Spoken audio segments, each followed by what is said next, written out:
আমার প্রিয় নবম শ্রেণীর সমস্ত ছাত্রছাত্রী এবং তার সঙ্গে আমার প্রিয় সমস্ত দর্শক মণ্ডলীদেরকে আদর্শ ক্লাসরুমে একেবারে দারুণভাবে স্বাগত জানাই। আমার আজ ইউটিউব চ্যানেলে প্রথম ক্লাস নবম শ্রেণী বিষয়ে প্রথম ক্লাস, এবং এই নবম শ্রেণীর সমস্ত বাংলা বিষয়ের যে গদ্য পদ্য কবিতা নাট্যাংশ বা প্রবন্ধ হয় সেগুলো সমস্ত কভার করব, এবং তার সঙ্গে ব্যাকরণ অর্থাৎ ক্লাস 9-এর ফুল সিলেবাস পুরো আমরা কভার করতে চলেছি। যদিও এই সেকেন্ড সাবমিটিভের প্রথম কবিতা আবহমান কবিতা, এই আবহমান কবিতা দিয়ে আমরা ক্লাস নবম শ্রেণীর প্রথম ক্লাস স্টার্ট করছি। তারপরে একের পর এক এই চ্যানেলে তোমরা সমস্ত নবম শ্রেণীর ক্লাস পেতে থাকবে। তোমরা আমার সঙ্গে থাকো, তোমাদেরকে বাংলাতে সঠিকভাবে প্রস্তুতি নেওয়ার জন্য আমি তোমাদের সাথে আছি। ভিডিওটা দেখার পর যদি তোমার ভালো লেগে থাকে তাহলে এই ভিডিওটাকে একটা লাইক এবং তার সঙ্গে বন্ধুবান্ধবীদের সঙ্গে শেয়ার করে নিও, আর সাবস্ক্রাইব করতে কিন্তু একদম ভুলবে না। পাশে থাকা বেল আইকনটি অবশ্যই দেওয়াবে নতুন ভিডিওর নোটিফিকেশান সঙ্গে সঙ্গে পাওয়ার জন্য। হ্যাঁ, তোমরা ক্লাস 8 পর্যন্ত দেখে এসছো যে বাংলার কোনো একটা গদ্য পদ্য এবং তার ঠিক পিছনেই আমরা দেখতে পেতাম একটা হাতে কলমে অংশ, অর্থাৎ সেখানে সমস্ত রকমের প্রশ্ন থাকতো, এমনকি সে ব্যাকরণ সহ। কিন্তু ক্লাস 9-এ দেখা যায় যে সেই প্রশ্নের কোনো কিচ্ছু নেই। তাই তোমাদের মাথায় রাখতে হবে যে যখন তোমরা এই কোনো গদ্য কবিতা বা নাটক পড়ছো তখন সেটাকে লাইন বাই লাইন পড়ছো, তখন সেই লাইনে কোনো প্রশ্ন হতে পারে কিনা নিজেকেই সেটা দেখতে হবে ভাবনা চিন্তা করে। তাহলে তুমি দেখতে পাবে যে নিজের ভাবনা চিন্তায় যে প্রশ্ন তৈরি হলো সেই ভাবনা চিন্তায় তুমি নিজের উত্তরও দিতে পারবে। আমি তোমাদেরকে কেমন করে কোশ্চেন তৈরি করতে হয়, কেমন করে বহু বিকল্প ভিত্তিক প্রশ্ন হতে পারে, কেমন 3 নাম্বার 5 নাম্বার লিখতে হয়, 3 নাম্বার 5 নাম্বার কীভাবে লিখলে তোমরা ফুল নাম্বার পাবে, সমস্ত কিছু ধারণা দিতে চলেছে এই আদর্শ ক্লাসরুমের যে চ্যানেলটি। তাই প্রথম ক্লাসে আজকে তোমাদেরকে বিশেষ করে বলে রাখি, কবিতাটাকে তোমরা কবিতা গদ্য পদ্য যে কোনো একটা বিষয় যখন বাংলার পড়ছো তখন সেটাকে একেবারে খুঁটিয়ে খুঁটিয়ে নিখুঁতভাবে পড়তে থাকো। আবহমান শব্দের অর্থ হলো চিরপ্রচলিত, অর্থাৎ যে ধারা বয়ে চলেছে। কিসের ধারা? আবহমান আমাদের কবিতা না গল্প? আসলে দেখতে পাবো এই আবহমান কবিতার মূলে আছে একটা বাস্তবসম্মত সত্যিকারের গল্প, যে গল্প কিন্তু চিরদিনের জন্য সময়ের স্রোতে বয়ে চলেছে, এবং সেই গল্প কিন্তু ফুরোয় না। গল্পের শেষে আমরা দাদু ঠাকুমার কাছে শুনেছিলাম, আমার গল্প ফুরোলো নোটে গাছটি মুড়োলো, কিন্তু এখানে নোটে গাছ মুড়োয় না, বুড়িয়ে ওঠে। অর্থাৎ এই গল্পের শেষ নেই, এই গল্পের শেষ নেই, এই গল্প চলতেই থাকে। কি এমন গল্প যে গল্প চলতেই থাকে? আবহমান কবিতায় সেই চলতে থাকা গল্পের কথাই আছে। একেবারে আমরা পল্লী বাংলার মানুষ, পল্লী বাংলার মাঠে ঘাটে ঘুরে ফিরে আনন্দের সঙ্গে খেলে ধীরে ধীরে বেড়ে উঠি, আমরা বড় হয়ে উঠি। আমরা এরপরে যাই শিক্ষাঙ্গনে। সেই শিক্ষার যে পূর্ণতা, সেই শিক্ষার পূর্ণতা পাওয়ার জন্য আমরা অনেক সময় চলে যাই গ্রাম ছেড়ে শহরে, কিংবা শিক্ষা শেষে যখন আমরা কর্মজীবনে প্রবেশ করি সেই কর্মজীবনের ব্যস্ততায় আমরা গ্রাম ছেড়ে চলে যাই বিভিন্ন রকম সুযোগ সুবিধা নেওয়ার জন্য শহরে। শহরের জীবনের যে স্বার্থপরতা, তার একঘেয়েমি, তার কর্মব্যস্ততা ধীরে ধীরে আমাদেরকে গ্রাস করে। শহরের জীবন আমাদের পছন্দ হয় না, ফিরে আসতে চাই মন সেই গ্রামের পোড়ো ভিটেতে, যেখানে আমার জন্ম হয়েছিল, যেখানে আমি ঘর বেঁধেছিলাম ভালোবেসে, সেই জায়গায় ফিরে আসতে চাই। বারে বারে ফিরে আসি। শহরের সেই ব্যস্ততা, সেই স্বার্থপরতা, সেই নিষ্ঠুরতার মধ্যেখানে যেন শান্তির নিঃশ্বাস বয়ে আনে গ্রামে যখন ফিরে আসি। এই শহর থেকে গ্রামে আসা এবং গ্রামে শান্তি পাওয়া আর গ্রাম থেকে শহরে যাওয়া, এটা শুধু আমাদের জীবনে নয়, এটা সময়ের স্রোতে চলতে থাকা মানুষের একটা গল্প। কবিও ঠিক এই রকমই অনুভব করেছিলেন। কবির যদি ব্যক্তি জীবন আমরা দেখি তাহলে দেখতে পাবো তিনি একেবারে পল্লী বাংলায় জন্মগ্রহণ করেছিলেন। তারপরে শিক্ষা লাভের জন্য এবং কর্মজীবনে প্রবেশ করার জন্য পল্লী বাংলা ছাড়তে হয়েছিল। সারাটা জীবনই প্রায় তিনি কলকাতার বুকে কাটিয়েছেন, কিন্তু কলকাতার বুকে কাটিয়েও মনকে কিন্তু শান্তি দিতে পারেন। কবির যে মনের যে শান্তি, সেই শান্তি তিনি পেয়েছেন কোথায় না, তার সেই ফেলে আসা স্মৃতি, শৈশবে ফেলে আসা স্মৃতি, সেই ছোট্ট গ্রামে। এই যে গল্প, গ্রাম থেকে শহরে যাওয়া এবং শহরের জীবনযাত্রা, সেই জীবনযাত্রার মধ্যে নিজে হাঁপিয়ে ওঠা, সেখান থেকে ফিরে আসা, সেই ফিরে আসার গল্প শুধু যেমন আমাদের জীবনে ঘটে, আগেও ঘটেছিল এবং পরেও ঘটবে। তাই এই কবিতার নাম হচ্ছে আবহমান। এরপরে এই আবহমান কবিতায় আমরা লাইন ধরে আলোচনায় যাব। কবিতায় একটা লাইন বারবার উঠে এসেছে, যা গিয়ে ওই উঠানে তোর দাঁড়া লাউ মাচাটার পাশে। এই যে চিত্র, এই চিত্র আসলে পল্লী বাংলার, গ্রাম বাংলার চিত্র। কবি যেন আমাদেরকে সাবধান করে দিয়েছেন, যদি তুমি শান্তি চাও, সেই শৈশবে ফেলে আসা সেই তোমার পল্লী গ্রামে, যেখানে শিকড়ের টান তুমি অনুভব করো, যেখানে তোমার জন্ম হয়েছিল, যেখানে তুমি বেড়ে উঠেছিলে, সেইখানে তোমাকে ফিরে যেতে হবে, তাহলেই তুমি চিরশান্তি পাবে। কখনোই তুমি এই শহর জীবনে সেই শান্তি ফিরে পাবে না। এই যে গল্প, এই গল্প কখনোই শেষ হয় না। তাই এই গল্পের নোটে গাছ কখনো মুড়িয়ে যায় না, এই গল্পের নোটে গাছ বুড়িয়ে ওঠে। আমরা কবিতার লাইন বাই লাইন দেখব। চলো শুরু করা যাক আবহমান কবিতার পুঙ্খানুপুঙ্খ বিশ্লেষণ। একেবারে প্রথম পর্বের আলোচনায় আমরা চলে এসেছি কবিতার নাম নিয়ে। তো তোমাদেরকে প্রথমেই বলে রাখি, যদি কোনো একটা পাঠ্য আমরা পড়তে যাই, তাহলে আমাদেরকে প্রথমেই যেটা মনে রাখতে হবে তার নাম এবং তার লেখকের নাম বা কবির নাম। আবহমান নীরেন্দ্রনাথ চক্রবর্তীর লেখা। সেই আবহমান শব্দের অর্থটাও তোমরা কিন্তু লিখে রাখবে। হ্যাঁ, তোমাদেরকে বলে রাখি, যখন এই ক্লাসটা দেখছো বা শুনছো, তখন তোমরা অবশ্যই বাংলা যে পাঠ্য বইটা, সেই পাঠ্য বইটা তোমরা সঙ্গে নিয়ে বসো এবং একটা পেন্সিল নাও। আমি যেসব গুরুত্বপূর্ণ তথ্যগুলো দিচ্ছি এই ক্লাসের মধ্যে, অবশ্যই তোমরা নোট করে রাখবে। আবহমান শব্দের অর্থ হলো চিরপ্রচলিত, অর্থাৎ বয়ে চলা, বয়ে চলা বা চিরপ্রচলিত, বা যা বইছে এখনও পর্যন্ত বয়ে চলেছে, সেটাকেই বলা হয় আবহমান। লেখক হচ্ছেন নীরেন্দ্রনাথ চক্রবর্তী। আমরা দেখে নেব কবি পরিচিতি। নীরেন্দ্রনাথের জন্ম 1924 খ্রিস্টাব্দে, জন্মস্থান বাংলাদেশের ফরিদপুর জেলা। সত্যযুগ পত্রিকার সাংবাদিকতা দিয়ে তার কর্মজীবনের শুরু এবং পরবর্তীকালে আনন্দবাজার পত্রিকাতেও তিনি যুক্ত হন।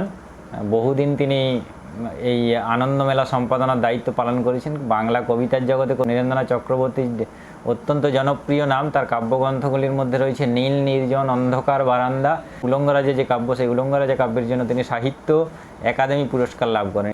এবং এখানের মধ্যে তোমাদের যেটা সব থেকে গুরুত্বপূর্ণ, সেটা হলো অন্ধকার বারান্দা। কবিতার উৎস তোমরা দেখতেই পাচ্ছ, তোমাদের পাঠ্য আবহমান কবিতাটি অন্ধকার বারান্দা কাব্যের অন্তর্গত, অর্থাৎ অন্ধকার বারান্দা কাব্য থেকে নেওয়া হয়েছে। যখনই কোনো আমরা 1 নাম্বার বা 3 নাম্বারের কোশ্চেন লিখব, তখন এই উৎসটা আমাদের কাছে খুবই গুরুত্বপূর্ণ। দেখো, প্রথমেই আমরা দেখে রাখি, কবিতার লাইন বাই লাইন যাওয়ার আগে তোমরা পেন্সিল নিয়ে বসেছো এবং তার সঙ্গে বই কাছে রেখেছো, এবং বইয়ের প্রথম যে লাইন, সেই লাইন কটা দেখো বোর্ডে শো হচ্ছে, তোমরা দেখতে পাচ্ছ। এবং এই যে ছত্রটা, এই ছত্রটা কবিতায় শর্ট কোশ্চেন হিসাবে তোমাদের আসতে পারে, যে কবিতায় কতবার ব্যবহৃত হয়েছে এই ছত্রটা। দেখতেই পাচ্ছ, দেখো মোট 4 বার এই ছত্র আমরা পাবো। একটা কথা যখন কবি আমাদেরকে বারবার স্মরণ করিয়ে দেন, তখন নিশ্চয়ই তার গুরুত্ব থাকে। জাগিয়ে ওই উঠানে তোর দাঁড়া, লাউমাচাটার পাশে ছোট্ট একটা ফুল দুলছে, ফুল দুলছে ফুল সন্ধ্যার বাতাসে। এই যে কটা লাইন, এই কটা লাইনের মাধ্যমে কবি যে গ্রাম বাংলা, পল্লী বাংলার যে একেবারে দেখা, আমাদের যে দেখা চিত্র, সেই চিত্রকেই তুলে ধরেছেন। লাউ মাচা আমরা গ্রামের, পল্লী গ্রামেই প্রায় প্রত্যেক ঘরেই দেখতে পাবো। যেখানে হয়তো উনুনে ধান সিদ্ধ হয়েছিল, ঠিক তার পাশেই দেখতে পাবো সেই লাউ মাচা। কবিতার যে প্রথম লাইনগুলো, সেগুলো একটা পল্লী বাংলার পল্লী প্রকৃতিকেই কিন্তু এখানে তুলে ধরার চেষ্টা। শহর জীবনে গিয়ে তার যে শহর জীবনের যে ব্যস্ততা, সেখানের যে নিষ্ঠুরতা, সেখানের যে হৃদয়হীনতা, এইসব দেখে কবি কিন্তু একেবারেই শহর বিমুখ হয়েছেন। এবং কবি যেটা অনুভব করেছেন, আমাদের ক্ষেত্রে যাতে জীবনে সেটা না ঘটে, তার জন্য কবি বলেছেন যে হ্যাঁ, শান্তির আশ্রয় যদি তুমি পেতে চাও, তাহলে তোমাকে ফিরে যেতে হবে ঠিক সেই তোমার জন্মভূমি, অর্থাৎ সেই পল্লীগ্রাম। কবিতার এই ছত্রটি মোট 4 বার ব্যবহৃত হয়েছে। বারে বারে তিনি স্মরণ করে দিতে চেয়েছেন, যদি তুমি শান্তি চাও, যদি তুমি ভালো থাকতে চাও, যেখানে তোমার শিকড়ের টান, অর্থাৎ সেই পল্লীগ্রাম, সেই পল্লীগ্রামে তুমি যাও। কবিতার 4টে লাইন একেবারে মাথার মধ্যে ঢুকিয়ে নাও। যদিও আমরা এই সমস্ত ব্যাপারটাকে একটা ভিডিওগ্রাফির মধ্যে দেখব। কবিতার 4টে লাইন আমি আরেকবার বলে দিচ্ছি, দেখো। জাগিয়ে ওই উঠানে তোর দাঁড়া, লাউ মাচাটার পাশে ছোট্ট একটা ফুল দুলছে, ফুল দুলছে ফুল সন্ধ্যার বাতাস। লাউ গাছের যে ফুল দুলছে, এর লাউ গাছের ফুল যেন আমাদেরকে আহ্বান করে ডাকছে যে তোমরা শহর জীবনে নয়, তোমরা ফিরে এসো। যদি শান্তি চাও, তাহলে গ্রাম্য জীবনে। এই 4টে লাইনের এটাই মানে। আমরা দেখে নেব ভিডিওগ্রাফির সাহায্যে সেই লাউ মাচার দৃশ্য এবং ফুল দুলনির দৃশ্য। দেখে নাও সেই ভিডিও।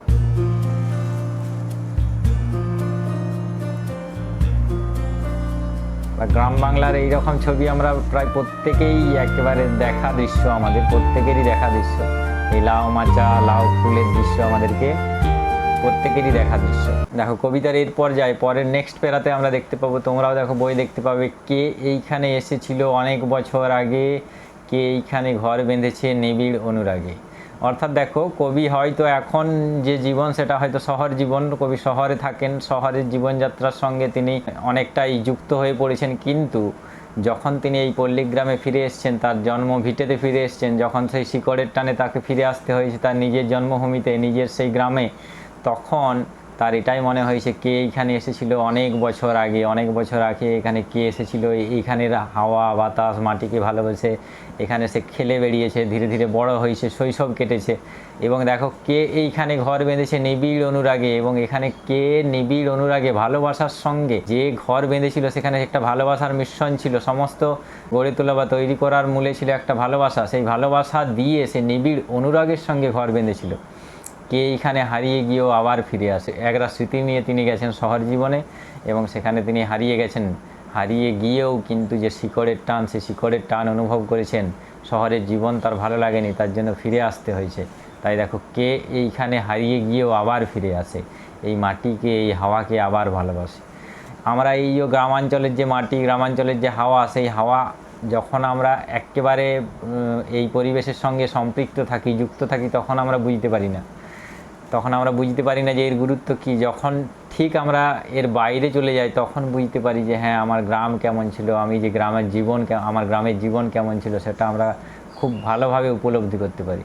এবং তখনই আমাদেরকে ফিরে আসতে যেন ডাকি সেই পোড়ো ভিটে, আমার জন্মভূমি। কবিও কিন্তু এখানে ফিরে আসতে চেয়েছে তার সেই পোড়ো ভিটে এবং তার জন্মভূমিকে। এবং এই যে গ্রাম ছেড়ে শহরে যাওয়া এবং শহর থেকে পুনরায় ফিরে আসা, এই যে গল্পটা, এই গল্পটা কোনো মতেই যেন ফুরোয় না। তাই দেখো পরের দুটো লাইন খুবই গুরুত্বপূর্ণ, একেবারে লাইনটাই দাগ দিয়ে রাখবে।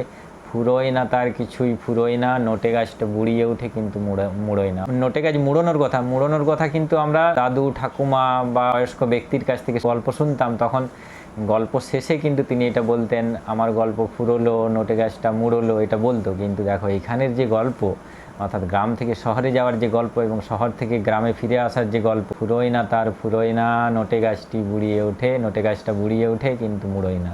অর্থাৎ নোটে গাছটা বয়স বাড়তে থাকে, এই কাহিনী শেষ হয় না। তাই দেখো কিন্তু মুড়োয় না, খুবই একটা গুরুত্বপূর্ণ লাইন, তোমাদের তাৎপর্য আছে, লাইন দুটোই দাগ দিয়ে রাখবে। তাই কবি সাবধান বাণী। আবার দেখো সেই দ্বিতীয়বারের জন্য লাইন এসছে, যা গিয়ে ওই উঠানে তোর দাঁড়া, লাউ মাচাটার পাশে ছোট্ট একটা ফুল দুলছে, ফুল সন্ধ্যার বাতাসে যে ফুল দুলছে, সেই লাউ গাছের ফুল, সেই লাউ মাচা, আসলে সেই চেনা পরিচিত ভিটে, সেই পোড়ো ভিটে, অর্থাৎ জন্মভূমি, যেখানে শৈশব থেকে সে বেড়ে উঠেছে, সেই জন্মভূমিতে রয়েছে শান্তির আশ্বাস, সেখানে তিনি বারে বারে ফিরে যেতে বলেছেন। এই যে কবিতার যে অংশ দেখলাম, সেই কবিতার অংশের আমরা ভিডিওগ্রাফি দেখে নেব, যাতে আমাদের কাছে এই কবিতার বিষয়টা একেবারে জলের মতো স্পষ্ট হয়ে যায়, আমাদের মনের মধ্যে একটা ছবির আকারে ক্যামেরাবন্দি হয়ে থাকে। দেখো সেই ভিডিওগ্রাফির দৃশ্য, একেবারে দেখো চেনা পরিচিত সেই পল্লী বাংলার ছবি।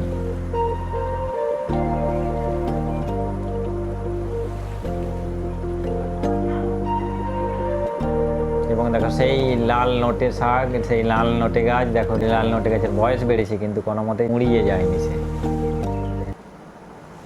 পরের পেলা দেখো, ফুরোয় না তার যাওয়া, ফুরোয় না তার আশা। বুঝতেই পারছো কোথায় যাওয়া এবং কোথায় আসা। এখানে যাওয়া বলতে সেই শহর জীবনে যাওয়া, কারণ কবি শহর জীবনের যে রূঢ়তা, শহর জীবনের যে কর্মব্যস্ততা, শহর জীবনের যে স্বার্থপরতা কবির পছন্দ না হলেও কিন্তু তাকে সেখানে যেতে হয়, কারণ তিনি একটা কর্মে রয়েছেন ব্যস্ত, সেই কর্মজীবনের কর্মের টানে, কাজের টানে তাকে যেতে হয়। কিন্তু গেলেও ফুরোয় না তার আশা, কিন্তু সে আসতে ভুলে যায় না। কবি পুনরায় আবার ফিরে আসতে হয় কোথায়, কবিকে আবার পুনরায় ফিরে আসতে হয় সেই গ্রামে, অর্থাৎ সেই জন্মভূমিতে। তাই এই যাওয়া এবং আসা তার কোনো মতেই ফুরোয় না সেই একগুঁয়েটার দুরন্ত পিপাসা।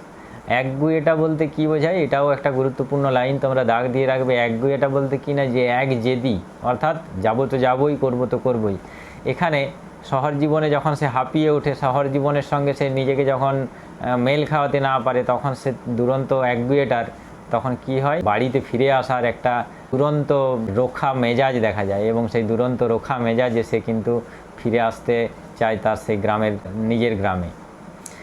দেখো এরপরে সারাটা দিন আপন মনে ঘাসের গন্ধ মাখে। শহর জীবনের যে ব্যস্ততা তাকে একরকম শোষণ করেছে, সেখান থেকে সে শান্তি চেয়েছে, তার জন্য দেখো সারাটা দিন যখন সে গ্রামে আসে, গ্রামে আসার পর দেখো সে গ্রামের যে আশেপাশের প্রকৃতি, সেই প্রকৃতির সঙ্গে সে নিজেকে একাত্ম করে তোলার চেষ্টা করে। তাই সারাটা দিন দেখো আপন মনে ঘাসের গন্ধ মাখে, সেখানে যেন তার সেই শৈশবের ভালোবাসা কিন্তু এখনও পর্যন্ত পড়ে রয়েছে, সেই শৈশবের ভালোবাসাকে সে খুঁজতে চায়। সারাটা রাত তারায় তারায় স্বপ্ন এঁকে রাখে, রাত্রেবেলায় সেই একেবারে নিজের চেনা পরিচিত জন্মভূমিতে বা খোলা আকাশের নিচে বসে তারা দেখতে থাকে। বিভিন্ন রকম স্বপ্ন তার মনের মধ্যে এসে ধরা দেয়। ফুরোয় না, তার কিছুই ফুরোয় না, নোটে গাছটি বুড়িয়ে ওঠে কিন্তু মুড়োয় না। অর্থাৎ এই যে গল্প, একগুঁয়ে রোখা মেজাজে পুনরায় শহর থেকে গ্রামে ফিরে আসা, ঘাসের গন্ধ মাখা, তারায় তারায় স্বপ্ন এঁকে রাখা, অর্থাৎ এই ব্যক্তি জীবনের বয়স বাড়তে থাকে, অভিজ্ঞতা বাড়তে থাকে, কিন্তু কোনো মতেই তার যে গল্প, সেই গল্পের নোটে গাছ কোনো মতেই মুড়িয়ে যায় না। তাই কবির আবারও সেই সাবধানবাণী, দেখো তৃতীয়বারের জন্য, যা গিয়ে ওই উঠানে তোর দাঁড়া লাউ মাচাটার পাশে, ছোট্ট একটা ফুল দুলছে, ফুল দুলছে, ফুল সন্ধ্যার বাতাসে। তাই যদি তুমি শান্তি চাও, জীবনে শান্তির যদি আশ্বাস তুমি চাও, শান্তি যদি তুমি ফিরে পেতে চাও, তাহলে তোমাকে যেতে হবে সেই স্মৃতি বিজড়িত সেই গ্রামে, যে গ্রামে তোমার শিকড়ের টান রয়েছে, জন্মভূমি সেই গ্রাম। পোড়ো ভিটেতে তুমি যাও, যেখানে একটা লাউ মাচা দেখতে পাবে, অর্থাৎ পল্লীগ্রামের দৃশ্য, সেখানেই তুমি শান্তি খুঁজে পাবে। সন্ধ্যার বাতাস তোমাকে যেন মনে শান্তি যোগাবে, তুমি সেখানে ফিরে যাও। এই যে কবিতার এই অংশ, সেই অংশেরও তোমাদের জন্য ভিডিও তৈরি করা হয়েছে, এবং তোমাদের জন্য এই যে ভিডিও তৈরি করেছি, তোমাদের কাছে যেন এই কবিতাটা একটা স্পষ্ট চিত্রের আকারে, একটা চিত্রের ফ্রেমে তোমাদের কাছে ধরা পড়ে। তার জন্য এই যে আমার পরিশ্রম, এই পরিশ্রমের সার্থকতা যখন তোমরা বুঝবে এবং বোঝার পর যদি মনে হয় যে হ্যাঁ ভিডিওটা ভালো লেগেছে, তাহলে অবশ্যই একটা লাইক করে দিও, এবং চ্যানেলটা কিন্তু সাবস্ক্রাইব করতে ভুলবে না, কারণ তোমাদের পাশেই আমি রয়েছি পুরো নবম শ্রেণীর ফুল সিলেবাস নিয়ে। এখন দেখে নাও সেই এই যে প্যারা, এই প্যারার ভিডিওগ্রাফি, সেই ঘাসের গন্ধমাখার দৃশ্য, সারাটা দিন ঘাসে গন্ধমাখার দৃশ্য, তারায় তারায় স্বপ্ন আঁকার দৃশ্য আমরা দেখতে পাচ্ছি।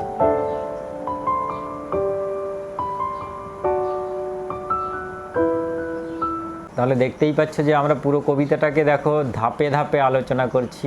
এরপরে আমরা চলে যাব একেবারে কবিতার শেষ প্যারায়। তাহলে আমরা দেখতে পাচ্ছি কবিতাকে আমরা মোটামুটি 3টে ধাপে ভেঙেছি, তার মধ্যে 2টো ধাপ আমরা আলোচনা করে ফেলেছি, যেখানে নিজস্ব ঘর বাঁধার দৃশ্য, তারপরে দেখো একটা কর্মজীবনে গেছে, সেই কর্মজীবন থেকে বারে বারে ফিরে আসার দৃশ্য, সেখানে একগুঁয়ে স্বভাবে গ্রামের পটভূমিতে নিজেকে কীভাবে প্রকৃতির সঙ্গে একাত্ম করেছে তার দৃশ্য, এবং তৃতীয় প্যারায় আমরা দেখে নেব তার দুঃখ যন্ত্রণা বা গ্রামের দুঃখ যন্ত্রণার দৃশ্য। কবিতার একেবারে শেষ প্যারায় আমরা চলে এসেছি। দেখো, নেভে না তার যন্ত্রণা যে দুঃখ হয় না বাসি। দুঃখবাসী অর্থাৎ দেখো সেই দুঃখের নিত্যসঙ্গী, দুঃখবাসী তখনই হয়, অর্থাৎ কিছুদিন আমি সুখ অনুভব করলাম, কিছুদিন আমি দুঃখ অনুভব করলাম, তখন দুঃখবাসী হয়। কিন্তু যে দুঃখ নিত্যসঙ্গী হয়, সেই নিত্যসঙ্গী কখনোই কিন্তু বাসী হয় না, অর্থাৎ টাটকা টাটকা থাকে। প্রতিদিনের যেন যন্ত্রণা দুঃখ নতুন নতুন করে দেখা যায়, তাই দুঃখ এখানে বাসী হয় না। নেভে না তার যন্ত্রণা, অর্থাৎ এই যন্ত্রণা তার নেভে না। কবির ব্যক্তি জীবন বা আমাদের ব্যক্তি জীবনকে কেন্দ্র করে কবিতায় তুলে ধরা হয়েছে তার যন্ত্রণা বা দুঃখ। আসলে এটা যেন একটা গ্রাম্য মানুষেরই দুঃখ যন্ত্রণা, কারণ গ্রাম্য মানুষেরই এই রকম ঘটে, জীবনে এই রকম ঘটনা ঘটে থাকে যে গ্রাম ছেড়ে শহরে যাওয়া, এবং শহরে থেকে সেই আবার শহরের পরিবেশে নিজেকে খাপ খাওয়াতে না পেরে বা সেখানের যে স্বার্থপরতা নিষ্ঠুরতা সেটাতে হাঁপিয়ে উঠে পুনরায় আবার গ্রামে ফেরা। তাই তার দুঃখ যন্ত্রণা যেন বাসি হয় না, নিত্য লেগে থাকে, কিন্তু তবুও হারায় না তার বাগান থেকে কুন্দ ফুলের হাসি। অর্থাৎ এই হাসি আমাদেরকে কি করে মুগ্ধ করতে পারে, যে দুঃখ যন্ত্রণাতে আমি কাতর হয়ে যাচ্ছি, কিন্তু এই কুন্দ ফুলের সুন্দর হাসি আমাদের কি করে, আমাদের সেই দুঃখ যন্ত্রণাকে ভুলিয়ে দেয়। দুঃখ যন্ত্রণা হয়তো নিত্যসঙ্গী ঠিক আছে, কিন্তু বাগানের কুন্দ ফুলের যে সুমিষ্ট সুন্দর হাসি, ফুটে ওঠা যে প্রস্ফুটিত হওয়া কুন্দ ফুলের যে সুন্দর দৃশ্য, সেটাই যেন সেই আমরা সেই দুঃখকে ভুলতে সাহায্য করে। এবং আমরা দেখতে পাই তেমনি, দেখো পরের লাইনে দেখো, তেমনি করেই সূর্য উঠে তেমনি করেই ছায়া, নামলে আবার ছুটে আসে সান্ধ্য নদীর হাওয়া।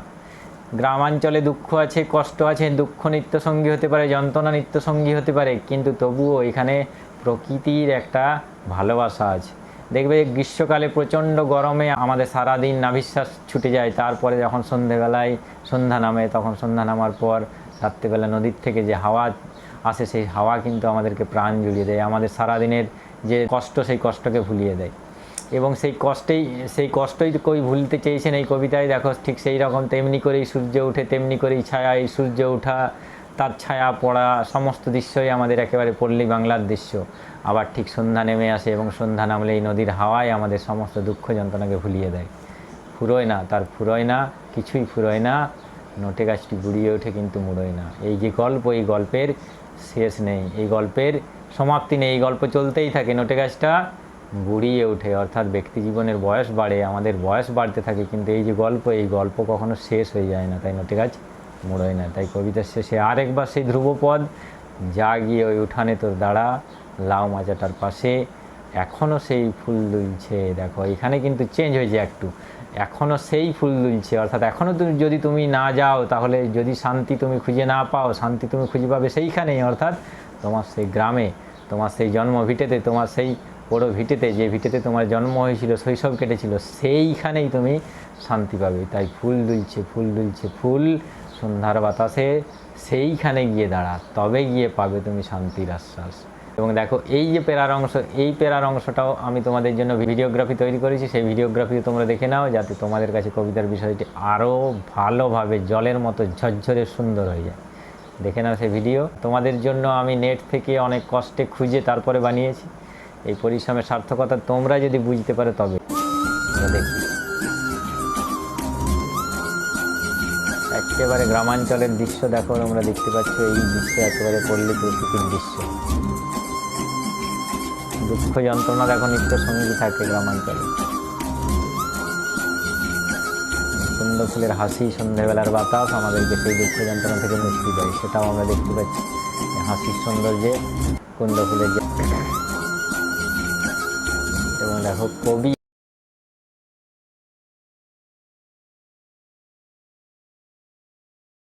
এই ছিল তোমাদের আবহমান কবিতা। এবং এই আবহমান কবিতা যদি আরও কোথাও তোমাদের বুঝতে এতটুকু অসুবিধা হয়, তাহলে আমাকে কমেন্টে জানিও, আমি তোমাদের কমেন্টে রিপ্লাই করব।